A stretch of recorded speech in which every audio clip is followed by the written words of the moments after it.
Hi friends, நாங்கள் இப்போ எங்கே வந்திருக்கோம் பார்த்தீங்கன்னா, சின்ன ஊட்டியான ஏற்காடு தான் வந்திருக்கோம். அங்கே ஜாலியாக என்ஜாய் பண்ணுறதுக்கோசம் வந்திருக்கோம். ஸோ ஃபஸ்ட்டு நாங்கள் பஸ்ஸில் ஏறி வரப்போவே வேறு லெவலில் இருந்துச்சு காய்ஸ்.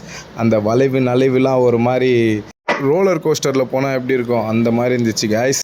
அப்படியே வாக்கிங்லேயே நாங்கள் ரூமும் விசிட் பண்ணிவிட்டு அப்படியே நடக்க ஆரம்பித்தோம் காய்ஸ். ஸோ கிளைமேட்டே வேறு லெவலில் இருந்துச்சு, பார்க்கவே ரொம்ப செம்மையாக இருந்துச்சு காய்ஸ். சுட சுட காண அப்படியே வாங்கி சாப்பிட்டுட்டு நடக்க ஆரம்பித்தோம் காய்ஸ். ஸோ கொஞ்சம் வாக்கபிள் டிஸ்டன்ஸ்லேயே போட் ஹவுஸ் வந்துட்டோம். எங்கள் அண்ணன் பையன் கூட அப்படியே விளையாடிட்டு நாங்கள் டிக்கெட்லாம் எடுத்துகிட்டு போட் ரைடுக்கு ஸ்டார்ட் ஆகிட்டோம் காய்ஸ். ஸோ வேறு லெவலில் இருந்துச்சு காய்ஸ். உண்மையாக சொல்கிறேன், கடலும் சரி, அங்கே போகிற அந்த மாதிரி ஒரு காடு மாதிரி இருந்துச்சு காய்ஸ். அங்கே தண்ணி இருந்தால் எப்படி இருக்கும். ஸோ நல்லா இருந்துச்சு காய்ஸ், சூப்பராக என்ஜாய் பண்ணோம். நெக்ஸ்ட் என்ன பண்ணேன்றதை பார்த்து சொல்கிறேன் காய்ஸ், கண்டிப்பாக பாருங்கள். Love you guys.